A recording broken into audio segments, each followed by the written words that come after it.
L'air frais et vif du restaurant exclusif Ethgard était imprégné d'une odeur d'huile de truffe et d'argent discret.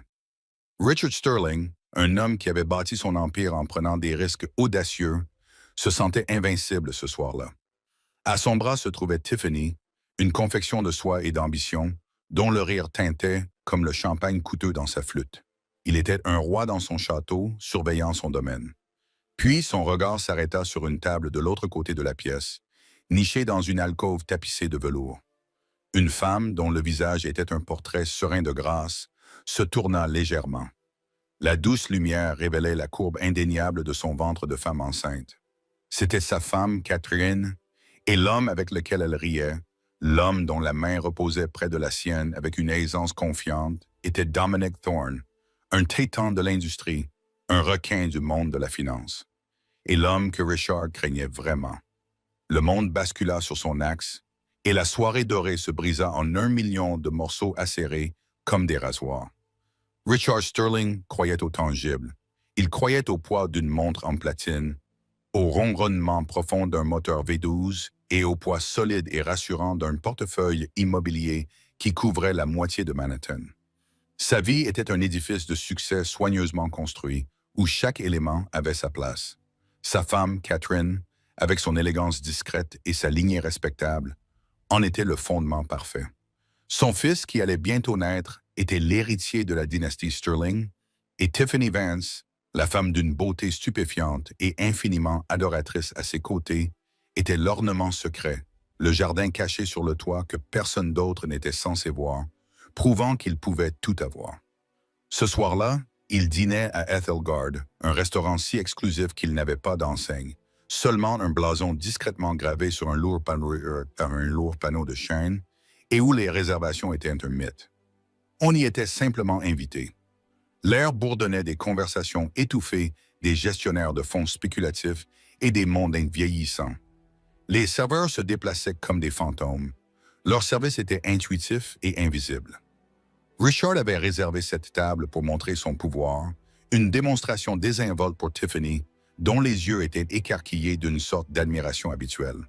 « Oh, Richie, c'est tout simplement parfait. » Elle respirait en traçant du doigt le bord de son verre en cristal. « J'ai l'impression d'être dans un film. » Richard sourit avec le sourire satisfait d'un prédateur. « Je ne te donne que le meilleur, chérie. » Il trouvait réconfortante son adoration prévisible. Cela contrastait fortement avec Catherine, qui était récemment devenue distante. Ses conversations portaient sur les couleurs de la chambre d'enfant et les vitamines prénatales. Son attention s'était tournée vers l'enfant qui grandissait en elle.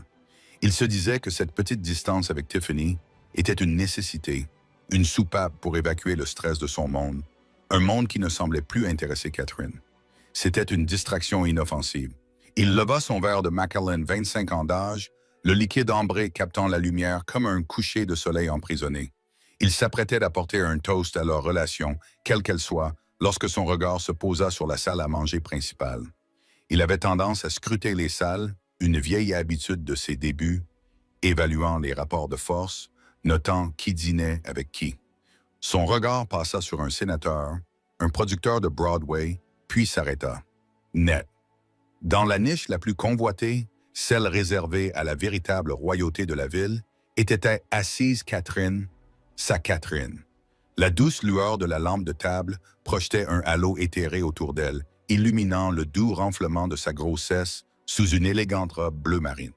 Elle était magnifique, plus belle, réalisa-t-il avec un sursaut qu'il ne l'avait vue depuis des mois. Elle n'était ni fatiguée ni préoccupée. Elle était radieuse, son visage animé d'une intelligence et d'un esprit qu'il n'avait pas vu diriger vers lui depuis très longtemps. Puis il vit son compagnon. Ce n'était pas l'un de ses amis du club de lecture, ni un cousin venu de l'extérieur de la ville.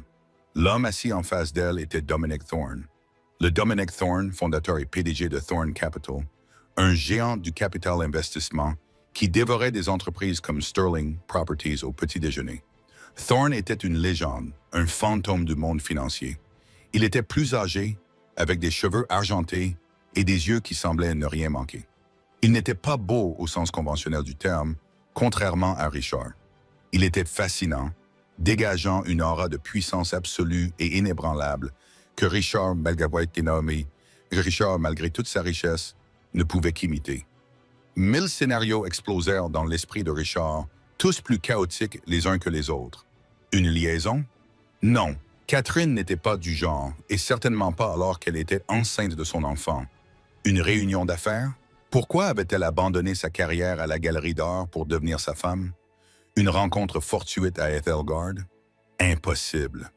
Le sang se retira de son visage, remplacé par une rougeur brûlante et furieuse. Quelle audace! Sa femme enceinte dînant dans le restaurant le plus exclusif de la ville avec un autre homme. Un homme qui pouvait le ruiner d'un simple coup de fil. Il ressentit un élan primitif de possessivité et de trahison.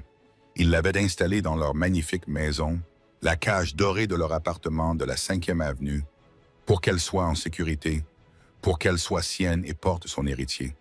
Il ne l'avait pas placée ici, dans l'antre de son plus redoutable rival. « Richie, quelque chose ne va pas? » La voix de Tiffany perça le rugissement dans ses oreilles. « On dirait que tu as vu un fantôme. » Richard plissa les yeux, fixant la scène de l'autre côté de la pièce. Dominic Thorne dit quelque chose et Catherine rit. Ce n'était pas un petit rire poli. C'était un rire franc et sincère, un son qu'il n'avait pas entendu de sa part depuis ce qui lui semblait être une éternité. C'était un rire qui ne lui était pas destiné. Pire encore. Richard serra les poings jusqu'à en blanchir les jointures tandis qu'il agrippait son verre de whisky. « J'ai vu ma femme. » Tiffany tourna brusquement la tête, ses sourcils parfaitement sculptés se haussant.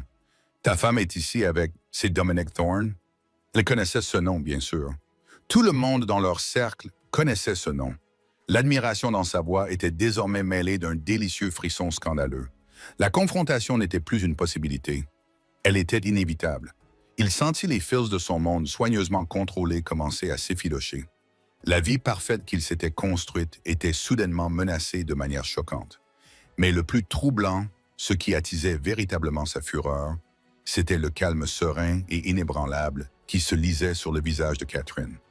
Elle ne ressemblait pas à une femme prise en flagrant délit. Elle ressemblait à une reine tenant sa cour, et Richard Sterling n'avait pas l'habitude d'être l'invité dans le royaume d'un autre homme, surtout quand la reine était la sienne. La vie que Richard et Catherine Sterling présentaient au monde était un chef-d'œuvre de perfection soigneusement orchestré. Leurs photos de mariage dans Vogue dépeignaient un conte de fées, le beau magnat de l'immobilier et la brillante et belle conservatrice d'art se mariant lors d'une cérémonie ensoleillée dans les Hamptons. Au début, cela semblait même réel. Catherine avait été attirée par l'ambition de Richard, son dynamisme implacable, qui semblait plier le monde à sa volonté. Lui, en retour, avait été captivé par sa grâce et son intelligence, une présence apaisante qui adoucissait les aspérités de sa propre personnalité. Elle était, disait-il souvent, son attachée culturelle, celle qui pouvait parler de Rothko et de l'architecture de la Renaissance, avec une autorité naturelle qui adoucissait sa nature plus rude et plus transactionnelle. Elle était une étoile montante de la prestigieuse galerie Vandermeer, avec un œil aiguisé pour les talents émergents et une réputation d'intégrité. Mais le monde de Richard exigeait de plus en plus d'elle. Cela a commencé par des demandes pour co-organiser des dîners avec des clients, puis pour gérer la redécoration de leur vaste appartement, puis pour superviser leurs activités philanthropiques, autant de rôles qui l'ont lentement et inexorablement éloignée de sa propre carrière, jusqu'au jour où elle s'est rendue compte qu'elle n'en avait plus. Il présentait cela comme un partenariat. « Tu es la PDG de notre vie, Katie, disait-il, alors je peux être le PDG de l'entreprise qui la finance. » Et pendant un certain temps, elle l'a cru. La première fissure dans la façade était presque invisible.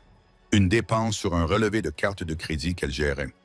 Un dîner pour deux dans un restaurant appelé Pierce, un soir où il était censé travailler tard avec son équipe juridique. Quand elle lui a posé la question, il a été lisse, dédaigneux. Un dîner nécessaire avec un conseiller municipal, chérie, tu sais comment c'est, ça devait rester confidentiel. Elle a laissé passer, mais le doute s'était installé. Puis vinrent les nuits tardives qui devinrent plus fréquentes, les voyages d'affaires pendant les week-ends, auxquels il insistait pour qu'elle ne se joigne pas, prétextant qu'elle était trop fatiguée, surtout après qu'elle soit tombée enceinte. Il lui acheta une nouvelle voiture, un magnifique bracelet en diamant, des gestes si extravagants qu'ils ressemblaient moins à des cadeaux qu'à des paiements. Il construisait autour d'elle un mur de luxe, brique par brique, espérant qu'elle ne remarquerait pas la prison dans laquelle elle s'enfermait. Les mensonges s'accumulaient, chacun d'entre eux constituant un fil dans une tapisserie de tromperie. Il rentrait à la maison en sentant un parfum qui n'était pas le sien, un parfum faible et écœurant comme celui de Gardenia et le désespoir. Il a commencé à protéger son téléphone avec une dévotion fanatique, son écran toujours tourné vers le bas, sa sonnerie toujours désactivée. Un soir, alors qu'il était sous la douche, l'écran s'est allumé pour signaler une notification. Le nom était simplement T. Le message de la nuit dernière était incroyable. « Je n'arrête pas de penser à toi. » Catherine a eu l'impression que le sol se dérobait sous ses pieds. L'air de leur appartement minimaliste et immaculé lui semblait soudainement rare, suffocant. C'était un cliché sordide classique, et cela lui arrivait à elle. Pendant une semaine, elle fut paralysée par un chagrin si profond qu'il ressemblait à une maladie physique. L'homme avec lequel elle avait construit sa vie, le père de son enfant à naître, était un étranger. Les promesses qu'il avait faites n'étaient que des échos creux dans le vaste vide de leur maison. Mais Catherine n'était pas faite pour être une victime. Le même esprit analytique aigu qui pouvait retracer la provenance d'un chef-d'œuvre perdu se concentra désormais sur la trahison de son mari. Le chagrin s'est lentement transformé en une résolution froide et dure comme le diamant. Elle n'a pas pleuré. Elle a enquêté. Elle a commencé à tenir un journal intime dans lequel elle consignait chaque anomalie. Une facture pour une suite à l'hôtel Pendry de West Hollywood alors qu'il était censé être à une conférence à San Diego. Un reçu pour 2 douzaines de roses envoyées à une adresse du centre-ville qu'elle ne reconnaissait pas. À l'aide d'une tablette familiale partagée qui était toujours connectée à son compte cloud, elle trouva ce qu'elle cherchait, un album photo caché qui n'avait pas été supprimé, mais simplement déplacé dans un dossier intitulé « Études architecturales ». Les photos constituaient une galerie de ses infidélités. Tiffany Vance posant sur le balcon de la suite de l'hôtel Pendry, vêtue uniquement d'une de ses chemises. Tiffany se languissant sur le siège passager de son Aston Martin, une voiture qu'il laissait rarement Catherine conduire. Tiffany tenant un délicat collier en diamant à son cou, un collier que Catherine reconnut grâce à un catalogue qu'elle avait vu sur son bureau. Cependant, la photo qui la blessa le plus était un selfie d'eux lors d'un match de polo à Greenwich, un événement dont il avait dit à Catherine qu'il s'agissait d'une affaire réservée aux hommes. Sur la photo, il arborait un large sourire sans retenue qu'elle n'avait pas vu depuis des années. Il avait l'air heureux. Il avait l'air libre. En regardant ces images, Catherine ne ressentit pas tant de la jalousie qu'une profonde rage clarificatrice. Il ne s'était pas contenté de la tromper. Il s'était construit une vie parallèle, une imitation clinquante et bon marché de la leur, financée par leurs ressources communes. Cette femme, cette tétée, n'était qu'un symptôme. Richard était la maladie. Il n'avait pas seulement rompu leurs vœux, il avait insulté son intelligence. Elle savait qu'une confrontation serait inutile. Il mentirait, la manipulerait, la traiterait d'hormonale et de folle. Il s'excuserait avec des cadeaux coûteux et de fausses promesses. Et puis il deviendrait simplement plus habile à cacher ses traces. Ce n'était pas un résultat acceptable. Il ne serait pas simplement puni. Il serait démantelé. L'empire qu'il aimait plus que tout, plus qu'elle, plus que son propre enfant. C'était cela qu'elle viserait. Son plan commença à prendre forme, non pas dans un élan passionné, mais avec la précision froide et méticuleuse d'un grand maître des échecs. Elle avait besoin d'un levier. Elle avait besoin de pouvoir, et elle savait exactement qui appeler. Dominic Thorne n'était pas seulement un nom qu'elle connaissait grâce aux pages financières. Il y a des années, avant Richard, il avait été un important mécène de la galerie Bonnier. Il avait été impressionné par une monographie qu'elle avait écrite sur les œuvres d'Ellen Frankenthaler et l'avait recherchée.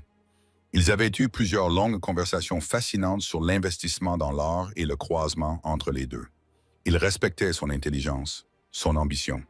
Il lui avait dit un jour, « Si jamais vous décidez de quitter le monde associatif et de mettre votre intelligence au service de l'argent, appelez-moi en premier. » À l'époque, elle avait ri.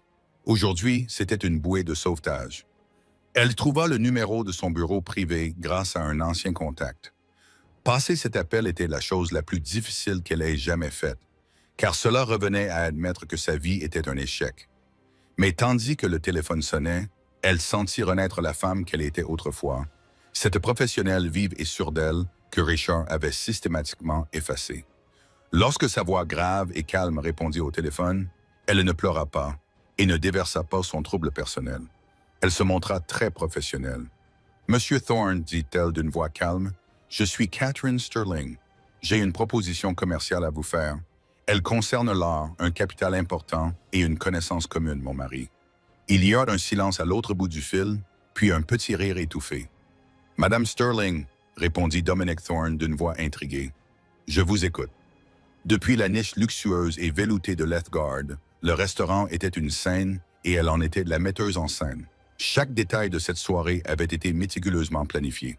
Une performance artistique conçue pour un seul spectateur, son mari. Le choix du restaurant était délibéré. C'était le temple de Richard, un endroit où il avait l'habitude de projeter son pouvoir et de conclure des accords. Le fait qu'il la voie ici, sur son territoire, était la première salve. Son compagnon, Dominic Thorne, était le coup de maître. Il était tout ce que Richard aspirait à être sans l'être, établi, respecté et discrètement terrifiant de puissance. La richesse de Richard était ostentatoire. Celle de Dominic était un silence profond et résonnant qui inspirait plus de respect que n'importe quelle vantardise. Lorsqu'elle l'avait appelé pour la première fois, elle lui avait exposé sa situation avec un détachement clinique, présentant les preuves de l'infidélité de Richard, non pas en tant qu'épouse trompée, mais en tant que partenaire commercial, identifiant un risque dans une entreprise commune. Elle lui avait expliqué les dépenses excessives de Richard pour sa maîtresse, le risque de scandale et l'instabilité que cela introduisait dans leurs avoirs financiers communs. Dominic l'avait écouté sans l'interrompre. Il ne lui avait pas offert de platitude ou de pitié, ce dont elle lui était reconnaissante. Il lui avait offert quelque chose de bien mieux. Du respect. C'est un idiot, Catherine, avait-il simplement dit. Il a une Lamborghini dans son garage et il s'amuse à faire des virées sur une moto bon marché. Que veux-tu faire à ce sujet? Je veux construire quelque chose qui m'appartienne, avait-elle répondu d'une voix plus forte. Je veux créer une société de conseil en art destinée à une nouvelle génération de riches. Les milliardaires de la technologie, les gestionnaires de fonds spéculatifs. Ils ont l'argent, mais pas les connaissances ni l'accès. J'ai les deux. J'ai un plan d'affaires. Ce qui me manque, c'est le capital de démarrage sans l'alerter en déplaçant nos actifs. Dominic avait accepté de la rencontrer, puis d'investir. Il ne voyait pas cela comme une faveur, mais comme une opportunité commerciale judicieuse. Il avait reconnu le potentiel inexploité en elle, le talent que Richard avait bêtement tenté de réprimer. La vengeance est un puissant moteur, Catherine.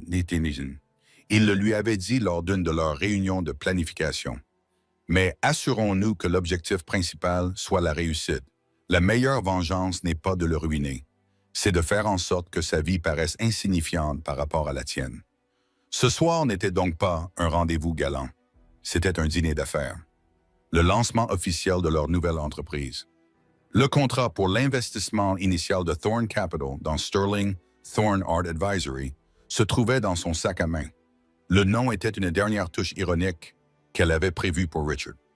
Alors qu'elle discutait avec Dominic des acquisitions potentielles et des clients cibles, elle ressentit un frisson d'excitation intellectuelle qu'elle n'avait pas connu depuis des années. Elle se sentait à nouveau vivante, son esprit tournait à plein régime. Dominic la traitait d'égal à égal, remettant en question ses hypothèses et écoutant attentivement ses analyses. En sa compagnie, elle n'était pas seulement la femme enceinte de Richard Sterling. Elle était Catherine, une experte redoutable dans son domaine. Elle savait que Richard et Tiffany Surindom, elle avait tout organisé une semaine auparavant. Elle avait utilisé la carte de crédit de Richard, celle dont il pensait qu'elle ignorait l'existence, celle qu'il utilisait pour ses escapades, afin de réserver une journée au spa pour une amie. L'email de confirmation envoyé à un compte qu'elle contrôlait était accompagné d'une offre promotionnelle, une réservation prioritaire chez Etalgard. Connaissant l'ego de Richard et son désir d'impressionner sa nouvelle conquête, Catherine savait qu'il ne pourrait pas résister. Elle avait transféré l'offre à une fausse adresse email, puis, feignant un moment de technophobie, elle avait demandé à Richard de l'aider à supprimer un spam sur son ordinateur portable, s'assurant qu'il voit l'offre Ethelgard dans sa boîte de réception. Comme prévu, il avait mordu à l'hameçon. Il avait probablement utilisé la même offre pour réserver sa propre table, se sentant satisfait et malin. À présent, alors qu'elle riait d'une blague sèche de Dominic sur une œuvre d'art moderne particulièrement vulgaire, elle sentit un subtil changement dans l'atmosphère du restaurant, une vague de tension. Elle n'avait pas besoin de regarder. Elle pouvait sentir le regard de Richard sur elle, brûlant et lourd d'incrédulité et de fureur. Elle le laissa regarder. Elle le laissa mijoter dans le poison de ses propres suppositions. « Il semble que votre mari soit arrivé », murmura Dominic, sans même jeter un regard en direction de Richard.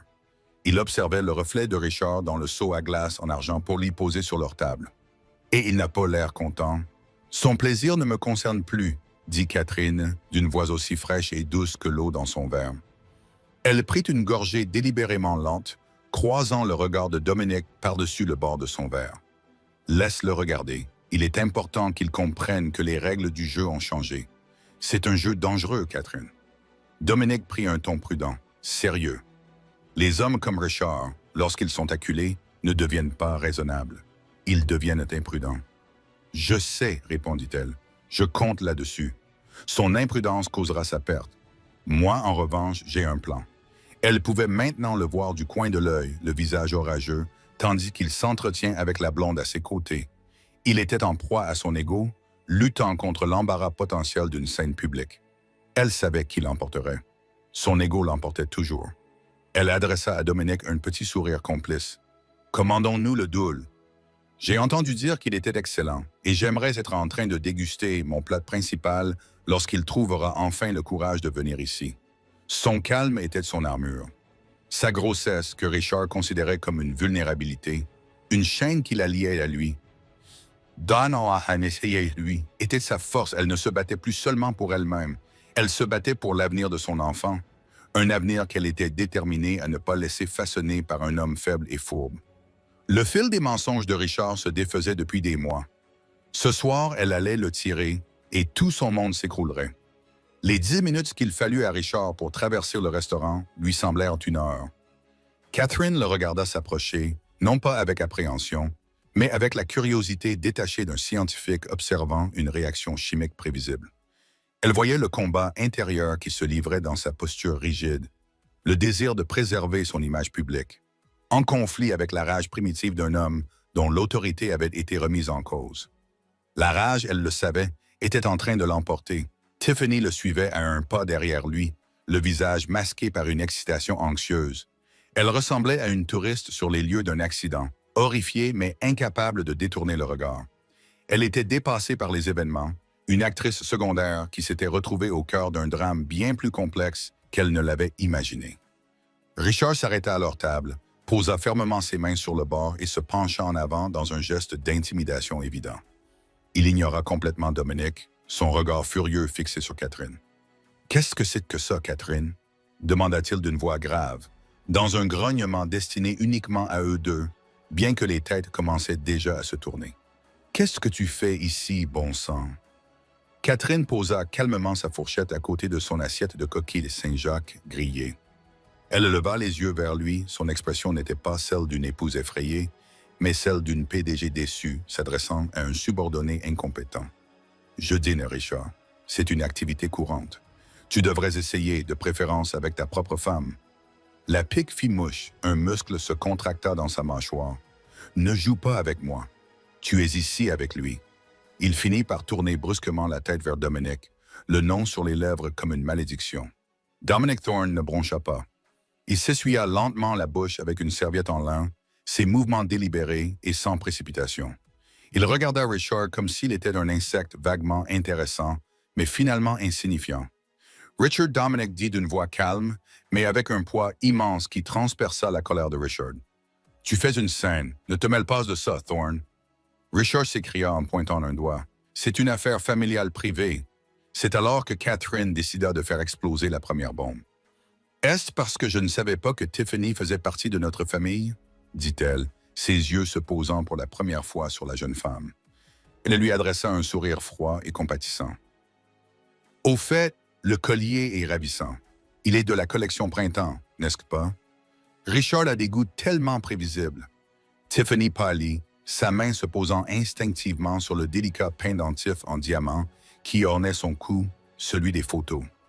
Richard avait l'air d'avoir reçu une gifle. « Comment as-tu... Commença-t-il à bégayer. « Comment je l'ai su ?» termina Catherine à sa place, sa voix se transformant en un murmure glacial. Oh, Richard, tu es devenu si imprudent.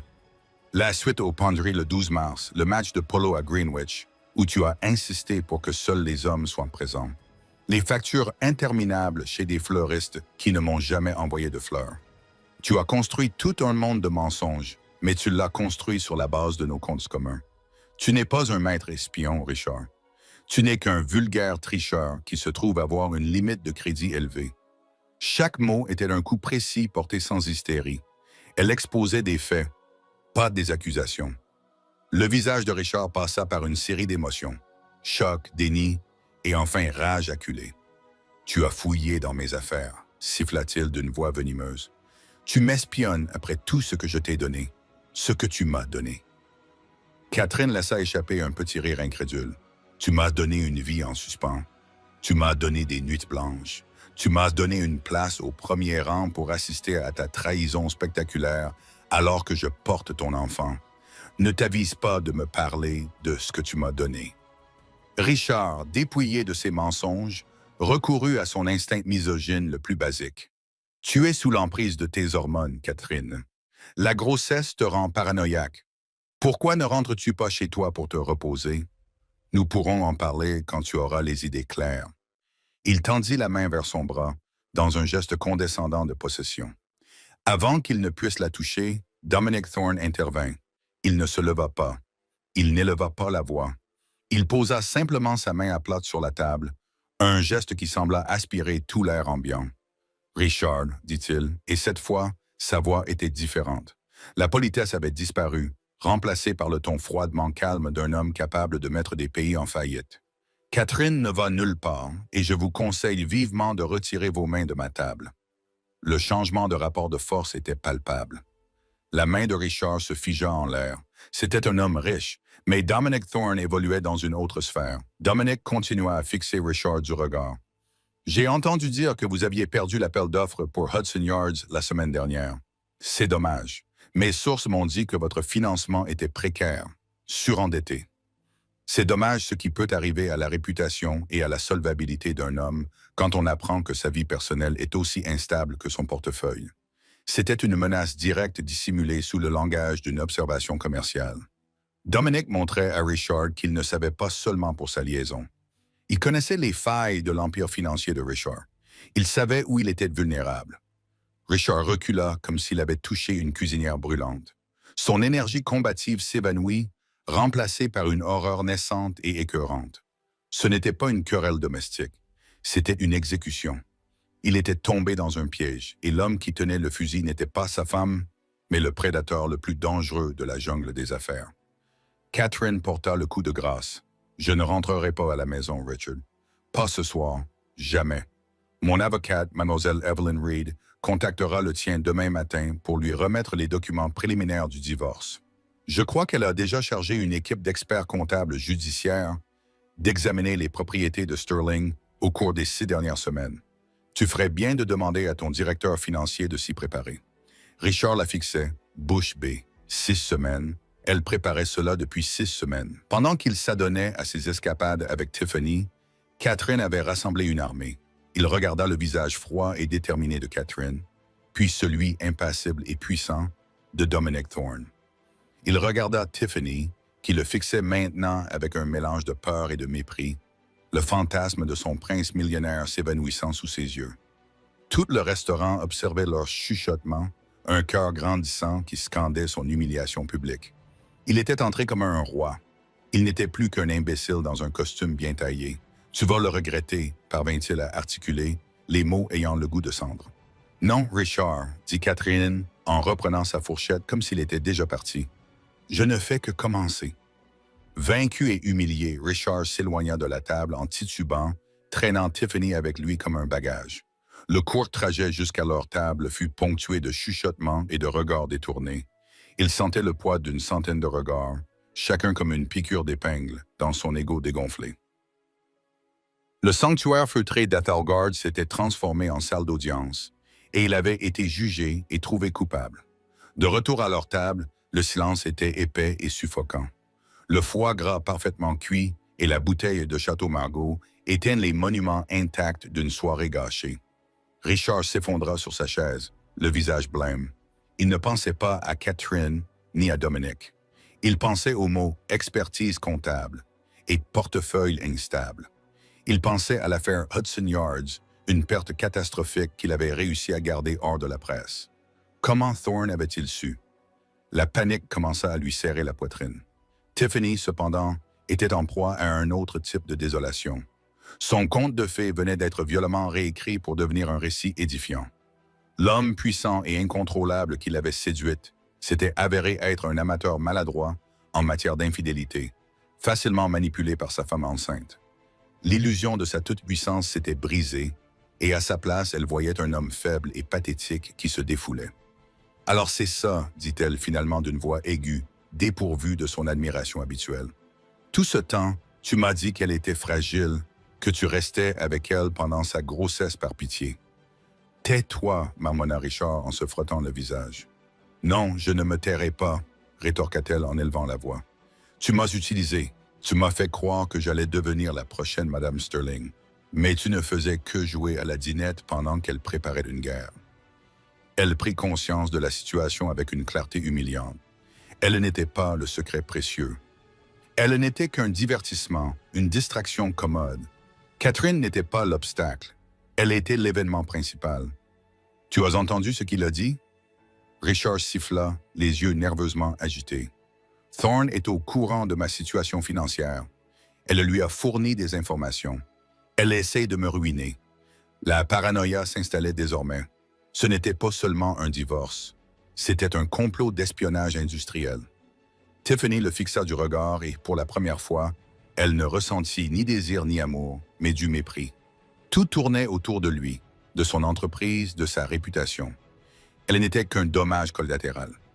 Le collier de diamants lui sembla soudain lourd et bon marché autour du cou, une marque qui la désignait comme une idiote. « Elle n'essaie pas seulement de te ruiner, Richard, » dit Tiffany avec un rire froid. « Je pense qu'elle l'a déjà fait. Tu as de l'air pathétique. » Sans un mot, elle se leva, le corps raide de colère. Elle détacha le collier et le laissa tomber sur la table, où il heurta doucement la porcelaine fine. « J'en ai assez d'être ta distraction.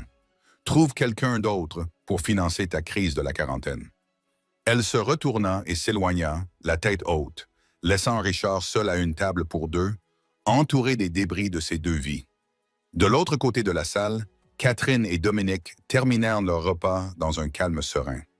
Catherine ne ressentait ni triomphe ni joie. Elle éprouvait un profond et sombre sentiment de libération, comme si un grand poids avait été retiré de son âme.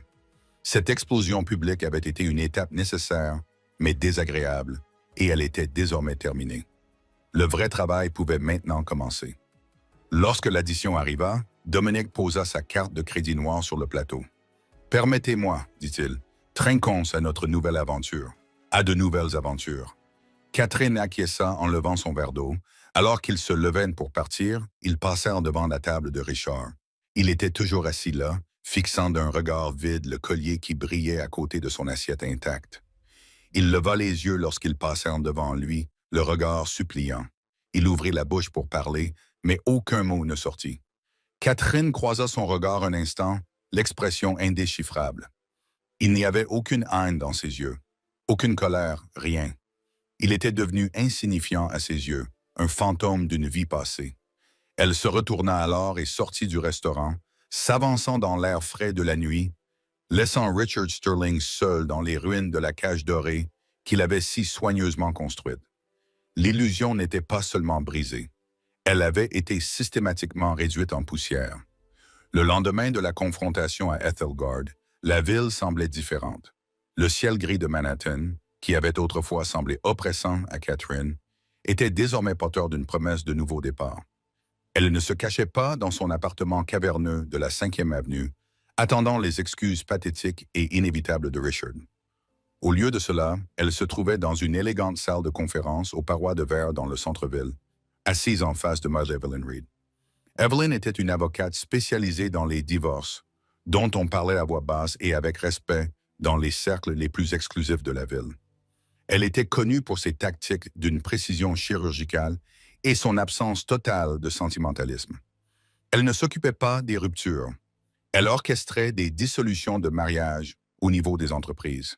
Sur la table en acajou poli étaient étalés des états financiers, des rapports de l'équipe d'experts comptables judiciaires et des documents juridiques préliminaires. Catherine n'était pas une épouse en deuil. Elle était la PDG de sa propre libération. Les comptables ont trouvé exactement ce que vous soupçonniez, dit Evelyn en tapotant d'un doigt parfaitement manucuré une colonne de chiffres surlignés. Une société écran, Sterling Horizons LLC, enregistrée dans le Delaware. Il y a transféré des fonds de la société principale au cours des 18 derniers mois, officiellement pour rechercher de nouvelles propriétés. Mais les sorties de fonds ne correspondent pas aux actifs acquis. C'est là qu'il a caché son argent. Catherine acquiesça sans surprise. C'est le fonds pour sa nouvelle vie, celle qu'il planifiait sans moi. C'est désormais la pièce à conviction Indig 1 dans notre requête visant à geler ses avoirs personnels. Evelyn afficha un sourire sombrement satisfait. Il se réveillera ce matin et découvrira que ses comptes personnels sont bloqués et qu'une ordonnance du tribunal lui interdit d'effectuer toute transaction inhabituelle avec les fonds de l'entreprise.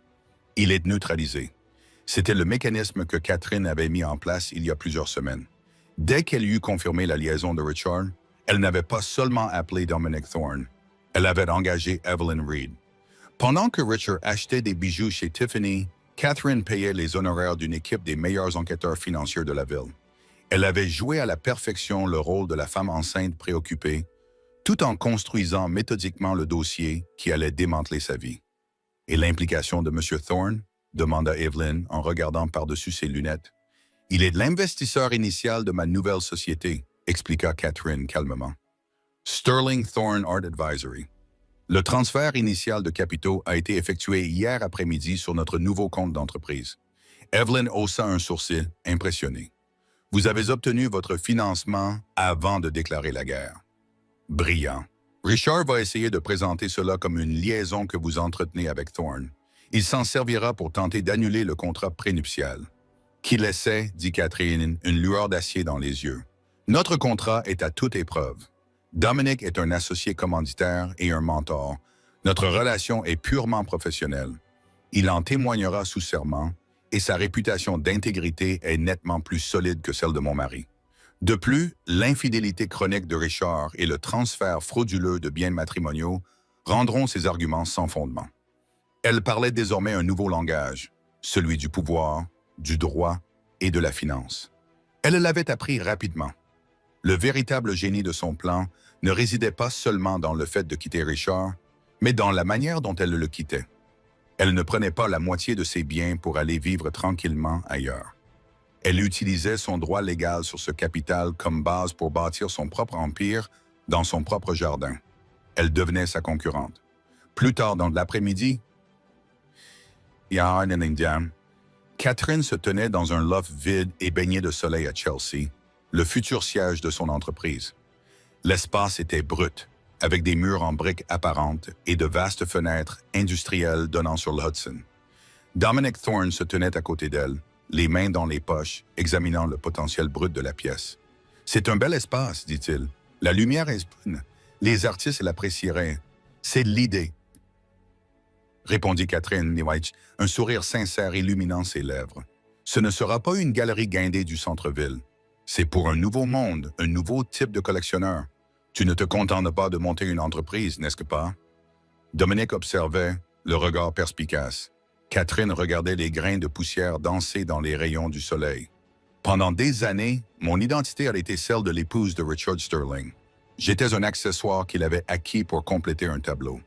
Quand j'ai découvert sa liaison, j'ai réalisé que le tableau était un mensonge et que le cadre était une cage. Je ne me contente pas de briser le cadre, Dominic. Je peins un tout nouveau chef-d'œuvre et cette fois, je le signerai de mon propre nom. Elle posa une main sur son ventre, sentant les légers battements de son bébé, qui donnait des coups de pied. Ce loft n'était pas seulement un bureau, c'était une déclaration d'indépendance. C'était la première pierre d'un nouvel héritage, construit non pas sur des mensonges et des acquisitions, mais sur son propre talent, sa propre résilience, son propre nom. Richard pensait être l'architecte de leur vie. Mais il avait commis une erreur fatale. Il avait sous-estimé sa partenaire. Il n'avait jamais réalisé que pendant qu'il construisait un château de cartes, elle posait discrètement les fondations d'une forteresse. Les retombées n'étaient pas une tempête lointaine. C'était un ouragan de catégorie 5 qui s'abattit directement sur la vie de Richard Sterling. Tout commença le lendemain matin avec un paquet accroché à la porte de son appartement, si net qu'il ressemblait à un jugement. C'était son chauffeur qui tenait un exemplaire du Wall Street Journal avec la rigidité formelle d'un croque-mort. Richard le prit, les mains légèrement tremblantes. En première page de la section Affaires, il y avait une photo de lui, prise sur le vif lors d'un gala l'année dernière. Il souriait, un verre de champagne à la main, l'image même du succès arrogant. Le titre était un coup de poignard en plein cœur. L'empire terni de Sterling au cœur d'un scandale menaçant une dynastie immobilière. Il s'enfonça dans un fauteuil en cuir, le papier craquant dans le silence sépulcral de l'appartement. L'article, rédigé par un journaliste d'investigation réputé pour sa perspicacité, était un chef-d'œuvre de diffamation, d'autant plus brutal qu'il était précis sur les faits. Il détaillait la société Shell Corporation, Sterling Horizons LLC, avec une clarté qui laissait supposer que le journaliste avait reçu une feuille de route. Il évoquait une tendance à dépenser sans compter pour des actifs et du personnel sans rapport avec l'activité de l'entreprise, une référence à peine voilée à Tiffany. Plus accablant encore, il citait des sources anonymes issues du milieu bancaire, exprimant de graves inquiétudes quant à la stabilité de la direction de Sterling Property et au détournement potentiel de fonds de l'entreprise à des fins personnelles. La patte d'Evelyn Reed était omniprésente, une main invisible guidant le récit vers sa conclusion dévastatrice. Avant même qu'il ait pu terminer l'article, son téléphone, qui était resté étrangement silencieux, se mit à sonner de manière cacophonique, inondé d'appels et de notifications. C'était son directeur financier, Robert, dont la voix était frénétique. « Richard, le marché est ouvert. Nous sommes en chute libre. L'action a baissé de 20% à l'ouverture. C'est quoi cet article? C'est quoi Sterling Horizons? » Richard ne pouvait pas répondre. Il regardait la chaîne d'information économique sur l'énorme écran plat de l'autre côté de la pièce. Le ticker de Sterling Properties SPX était une flèche rouge sans pointant vers le bas, tandis qu'au bas de l'écran, on pouvait lire « L'action s'effondre dans le sillage du scandale du divorce du PDG ». Sa vie privée, qu'il considérait comme distincte et confidentielle, faisait désormais la une des journaux, entraînant avec elle l'œuvre de sa vie dans l'abîme. Ses cartes de crédit ont été les prochaines à disparaître. Il a essayé de commander un petit déjeuner extravagant sur une application, un acte de défi à la normalité, mais la transaction a été refusée. Il a essayé une autre carte, puis une autre. Paiement refusé, paiement refusé, paiement refusé. Le message s'affichait sur son téléphone. Chaque notification était comme une petite gifle électronique. Evelyn Reed avait tenu parole. Le gel des avoirs était total. Il était milliardaire sur le papier, mais à ce moment-là, il ne pouvait même pas s'offrir un bagel. Les jours qui suivirent se confondirent dans un brouillard paranoïaque. Il arpentait les vastes espaces de l'appartement, tel un animal en cage secouant les barreaux de sa prison dorée. Le silence était son bourreau, seulement rompu par la sonnerie incessante et futile de ses appels vers le téléphone de Catherine. Il laissa des dizaines de messages vocaux, son ton passant de menaces rageuses à des gémissements pathétiques. « S'il te plaît, Catherine, tu ne peux pas faire ça. C'est notre vie que tu détruis, » criait-il. Quelques heures plus tard, il rappelait, la voix brisée. « Katie, s'il te plaît, je suis désolé. J'ai été stupide. On peut arranger ça. Pince au bébé. » Mais ces mots se perdaient dans le vide numérique. La seule réponse qu'il recevait était le message froid et formel d'Evelyn Reed, un mur numérique qu'il ne pouvait franchir. Il était complètement, totalement exclu de la vie qu'il s'était construite. Une semaine après la révélation de l'affaire, il fut convoqué dans la salle du conseil. En traversant le hall étincelant de la Sterling Tower, le bâtiment qui était un monument à son propre ego, il se sentait comme un fantôme. Les employés, les personnes qu'il avait embauchées et encadrées, détournaient le regard, fixant leur téléphone ou le sol, toutes sauf lui. La marche de la honte le long du long couloir en marbre menant à la salle du conseil fut la plus longue de sa vie. Les visages autour de l'imposante table en chêne étaient sombres. C'étaient des hommes avec lesquels il avait partagé des cigares et conclu des contrats de plusieurs millions de dollars. À présent, il le regardait avec le regard froid de boucher examinant un morceau de viande avarié. William Davies, le plus ancien membre du conseil d'administration, un homme que Richard avait autrefois considéré comme une figure paternelle, s'éclaircit la gorge. Richard. William commença à parler d'une voix dépourvue de sa chaleur habituelle. Nous avons tous lu les journaux. Plus encore, nos prêteurs les ont lus. Nos actionnaires les ont certainement lus. La valeur de nos actions a été divisée par 2. Nous faisons face à une demi-douzaine de poursuites judiciaires intentées par des actionnaires depuis ce matin. C'est une affaire personnelle, Will. Richard plaida d'une voix suppliante. Ma femme n'est pas bien. Elle est rancunière. C'est du chantage. Cela a cessé d'être une affaire personnelle lorsque Sterling Horizon LLC est apparu dans nos bilans. Richard, un autre directeur, intervint froidement. Cela a cessé d'être personnel lorsque vous avez exposé toute cette entreprise au ridicule et à la ruine financière. William fit glisser une feuille de papier sur la table polie. Votre contrat de travail, paragraphe 12, section B, la clause morale, conduite qui jette le discrédit sur l'entreprise ou ses dirigeants. Je pense que personne ne peut contester que ce seuil a été atteint. Le conseil d'administration a voté. Nous appliquons la clause. Vous devez prendre un congé immédiat et indéfini. Vous devrez rendre vos clés du téléphone de l'entreprise et vos cartes d'accès. La sécurité vous raccompagnera. Les mots restèrent suspendus dans l'air, cliniques et définitifs. Ils n'avaient pas simplement été suspendus. Il avait été chirurgicalement excisé de sa propre entreprise. Licencié. L'humiliation était une force physique qui l'écrasait, lui coupant le souffle. Il fut escorté hors de la pièce, puis hors du bâtiment, une seule boîte contenant ses effets personnels dans les bras, debout sur le trottoir devant sa tour, les lumières de la ville semblant se moquer de lui. Il n'était plus personne. À des kilomètres de là, dans un loft ensoleillé de Chelsea, un monde différent était en train de naître. L'espace brut avait été transformé. Les murs blancs immaculés servaient de toile de fond parfaite, et l'odeur de la peinture fraîche et d'un nouveau départ flottait dans l'air.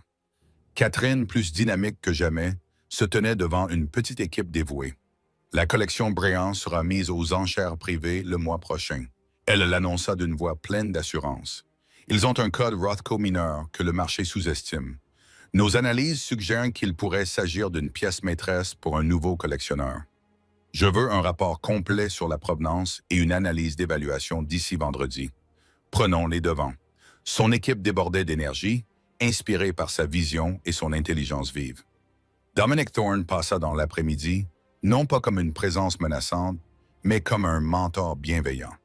Il l'observa à l'œuvre, un petit sourire approbateur sur les lèvres. « Vous avez constitué une équipe solide », commenta-t-il alors qu'ils examinaient les plans architecturaux de l'espace principal de la galerie. « Je choisis les gens en fonction de leur talent, pas de leur loyauté », a-t-elle répondu. Une pique subtile mais claire à l'égard du népotisme de Richard. Cela donne généralement de meilleurs résultats.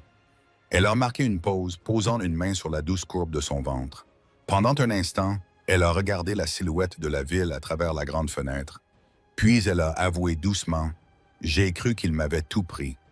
Ma carrière, ma confiance, mon nom. Mais il n'a pris que ce que j'étais prête à lui donner. Maintenant, je construis quelque chose que personne ne pourra jamais m'enlever. » Le coup de grâce pour Richard est venu un mois plus tard. Il était assis dans son appartement sombre et silencieux, entouré d'une opulence qui lui semblait désormais être une provocation. Un coursier lui avait livré le reste de ses effets personnels provenant du bureau, notamment une photo encadrée de lui et Catherine lors de leur mariage, vestige d'une vie qui n'existait plus. Il l'a pris, suivant du doigt les contours de son visage souriant.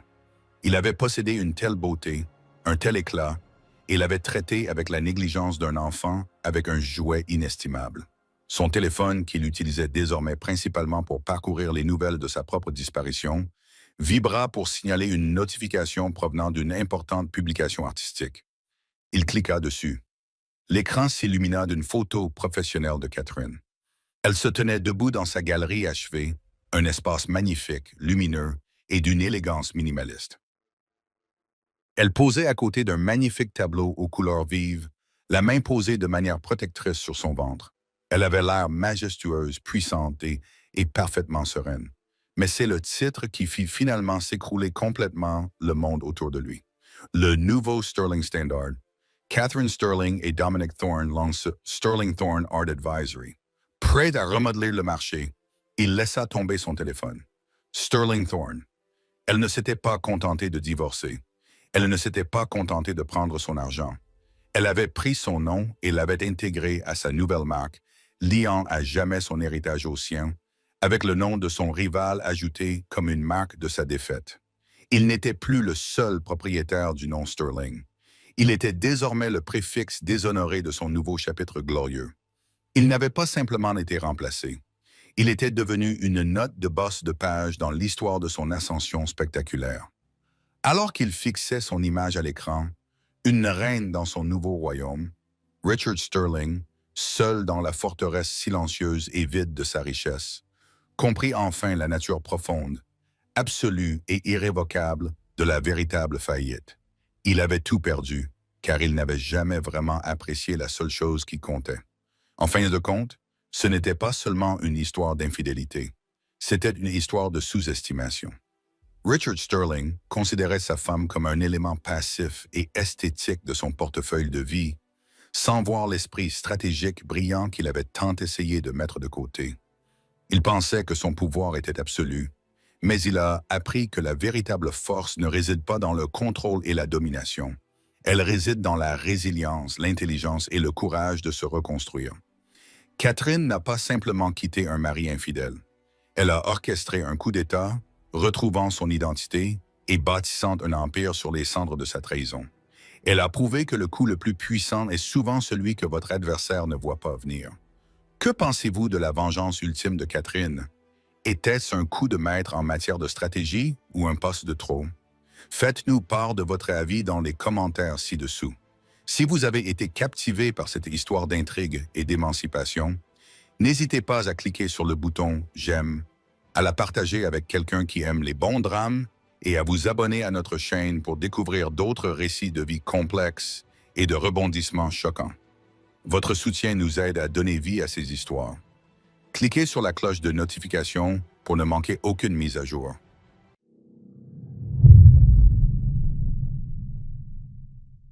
Cairo, GF, merci beaucoup. Ok. Let's go B. Ah, Split. merci. Ouais, toujours raison, Aiko. Chez Aiko pour avoir... Ah, pour être... Vas-y. Pour être le... Vietcom. Pour être la fondatrice. Il y a combien de fondateurs qui peuvent être fondateurs, du coup? Bah, les premiers à sub sur une chaîne, et bah, ils ont un petit badge fondateur après. En mode, ils étaient les premiers à être là, genre, en mode... J'arrête. J'étais en train de lire le chat, je lisais le chat, j'ai piqué. Faut que j'arrête. Vas-y, je me focus, c'est bon. Non, j'arrête, c'est bon. C'est pour ça, vas-y, en stream, je joue trop mal. Je lis trop le chat, je regarde le chat, je décale. Va savoir, genre. Bon, après, on est juste nuls, je crois. Je crois qu'on est juste nuls.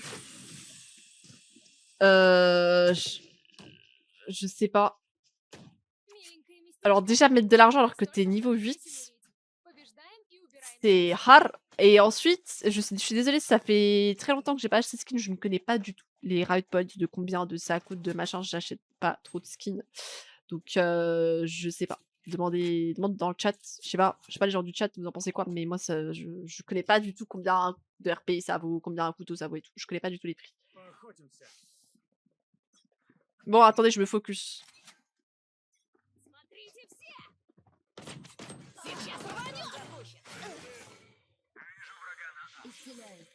Oh, bah j'ai la raise. Eh bad. Ah, mais ils sont juste trop forts en fait. Ils sont juste trop forts, genre on peut rien faire. On se fait juste prendre en one tap quoi.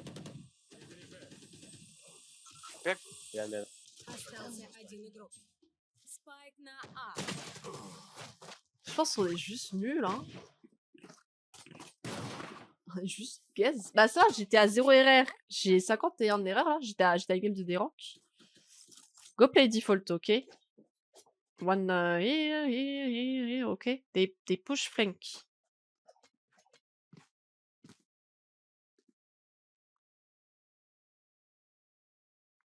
Non, j'ai fait 50 RR aujourd'hui.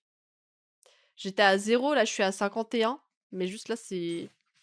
La game, elle est pas faux folle, quoi.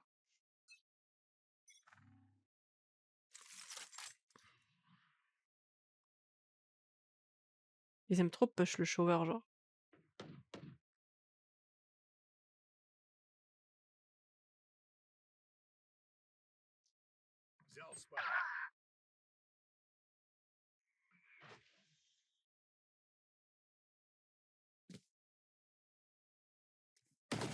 Jet shower. Ouais, tout le temps shower, genre. Наш агент со Спайк погиб. Спайк на А. Спайк нет. Jet was showers.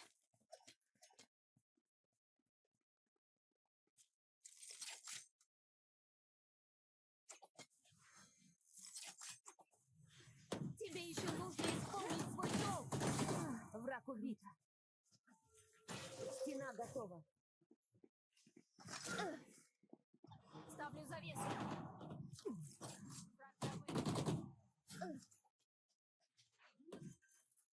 Перезаряжаем. Спайк установлен. Pourquoi?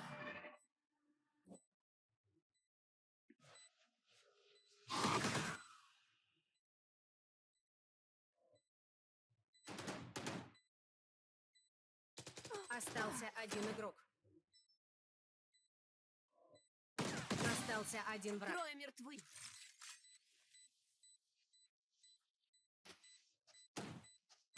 Oh.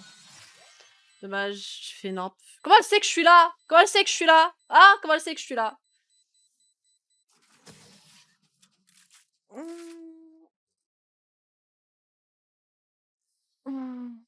J'ai gagné 2-3 games. J'ai gagné... Comment c'est que j'ai 50 TR? Attendez, j'ai gagné combien de games? J'ai gagné 3 games? Non, j'y crois pas. Je peux pas gagner 3 games d'affilée, c'est pas possible. Il y a une couille dans le pâté, là. Comment... J'ai vraiment gagné 3 games aujourd'hui? Putain, trop bien. Putain, mais c'est trop bien, en fait. J'ai gagné 3 games. J'ai gagné 3 games. Incroyable. Mais du coup, je peux en relancer une après.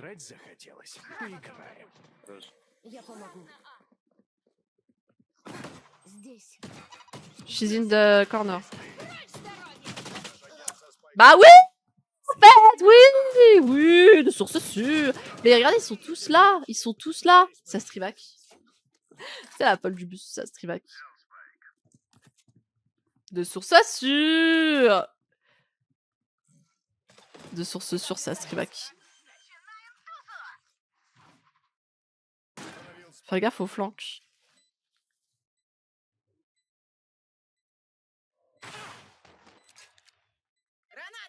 Non, j'ai fait 3 games, j'ai gagné 3 games, je crois, du coup. J'ai gagné 3 games. Ouh! Baby flank, one shot. Ouh, nice shots.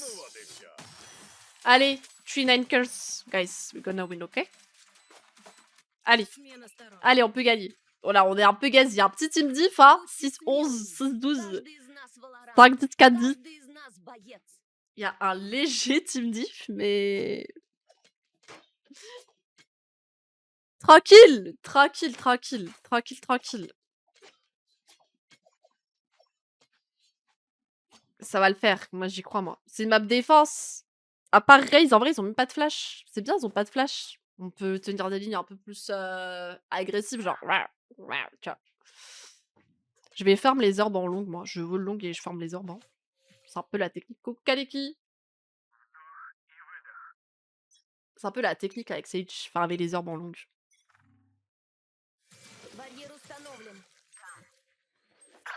Ah bah oui, c'est fou là. C'est du fou là, genre.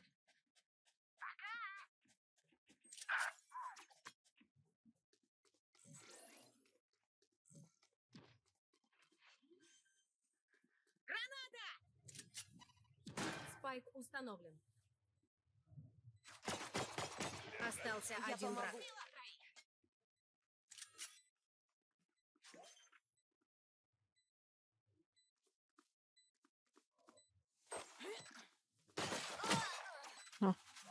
Nice. Je me disais, attends, si elle pique pas là, c'est qu'elle est forcément quelque part d'autre, mais je m'attendais pas à ce qu'elle soit genre dans une smoke. Genre. Bah, en vrai, j'ai envie de relancer parce que j'ai gagné. Je pensais que j'avais gagné que 2 games et pas 3. Mais en fait, j'ai gagné 3 games, c'est-à-dire que je peux en perdre 2, c'est-à-dire que je peux relancer après cela. Est-ce que vous suivez la logique, genre?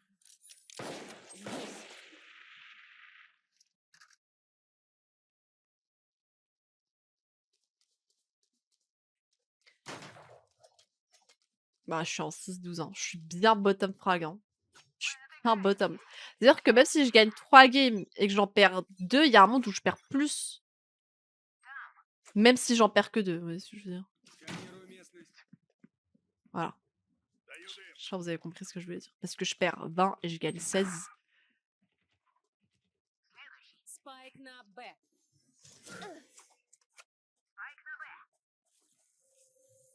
Барьер установлен.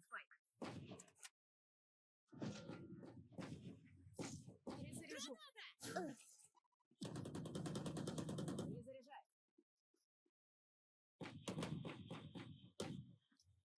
On a le spike!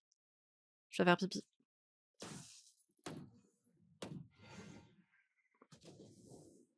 On me. Good spike.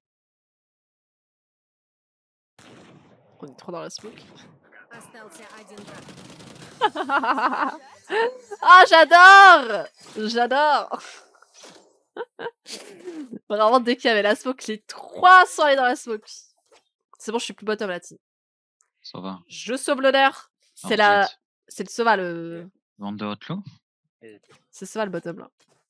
Bouh, le bottom Ah, frag! Regardez le ça va. Sova! Pick de Spectre.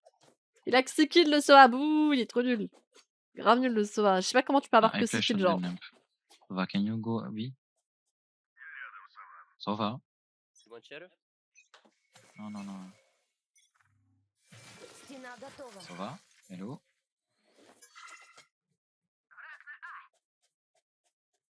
Ça va. Yeah. Wake up. I have heal. Can you go back? Lamp, jet.